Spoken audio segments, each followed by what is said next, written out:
Pemirsa, final kejuaraan taekwondo memperebutkan Piala Pangdam 2 Sriwijaya. Aisyah Putri Dwi berhasil mengalahkan Akila Ananisa dengan poin akhir 15-10. Sekaligus membawa Aisyah menjadi juara satu taekwondo pada kategori Gyorugi Cadet Under 33 Putri.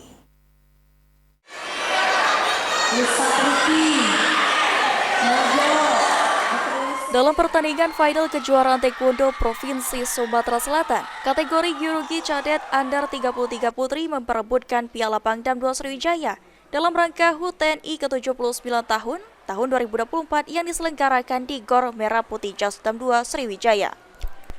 Mempertemukan Akila Ananisa dari TI Kota Palembang menghadapi Aisyah Dwi Putri dari pemerintah Kabupaten TI Muara Enim.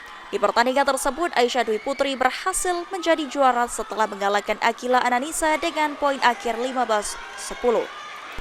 Aisyah Dwi Putri mengatakan dengan kemenangan yang peroleh merupakan hasil kerja keras selama latihan dan doa orang tua, sehingga di kejuaraan selanjutnya menargetkan mendapatkan emas kembali.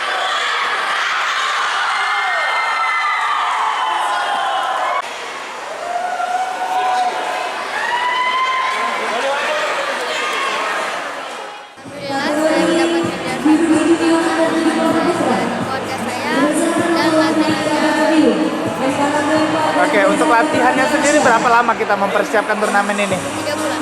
3 bulan. Dengan mendapat juara satu ini, target ke depan apa? Mudah-mudahan bisa mendapatkan emas. Sementara Akila Ananisa dengan mendapatkan juara kedua, dirinya akan lebih giat latihan dan persiapan yang lebih matang, sehingga pada kejuaraan selanjutnya dapat merebut juara satu pada kejuaraan taekwondo tingkat provinsi maupun nasional. Banyak gratis supaya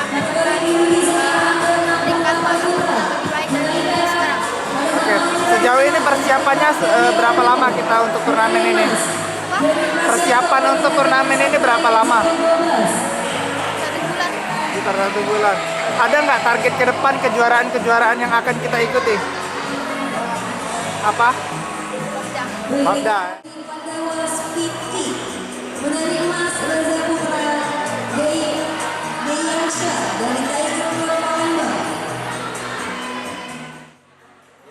Eki Saputra, PAL TV.